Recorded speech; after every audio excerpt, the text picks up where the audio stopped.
Yellow মটর দিয়ে কি কেউ রুটি করেছে? চলুন আজকে আমি ইয়েলো মটর দিয়ে রুটি করছি, আপনারা সঙ্গে থাকুন। আমি দেখুন, ইয়েলো মটরগুলিকে সুন্দর সিদ্ধ করে নিয়েছি, সিদ্ধ করে জল ঝরিয়ে নিয়েছি। এর মধ্যে আমি চিলি ফ্লেক্স 1 প্যাকেট দিয়ে দিলাম।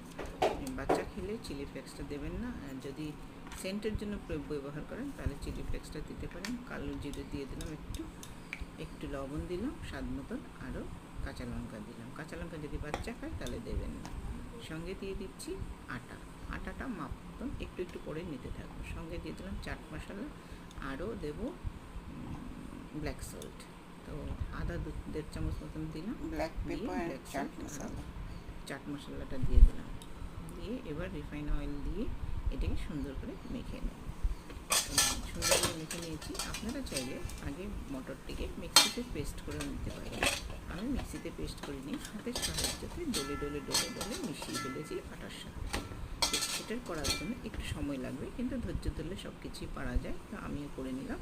এই দেখুন সুন্দর একটা আটার ডো হয়ে গেছে। এটাকে ঢেকে রেখে দেবো 8 ঘন্টা। 8 ঘন্টা হয়ে গেছে। এবার আমি সুন্দর লুচি মতন বেলে নিলাম। ফ্রাইং প্যান বসিয়ে দিয়েছি, তার মধ্যে দিয়ে আমি রিফাইন অয়েল দিয়ে একটু গরম হওয়ার জন্য অপেক্ষা করছিলাম। তারপরে রুটিগুলো এক এক করে ভেজে নেব। আপনারা বাড়িতে করে দেখবেন, অসাধারণ টেস্ট হয়। কিন্তু এর সাথে যদি আপনি একটু সস নিয়ে নেন তাহলে আর সকালের খাওয়া হেলদি ফুড হয়ে যায়।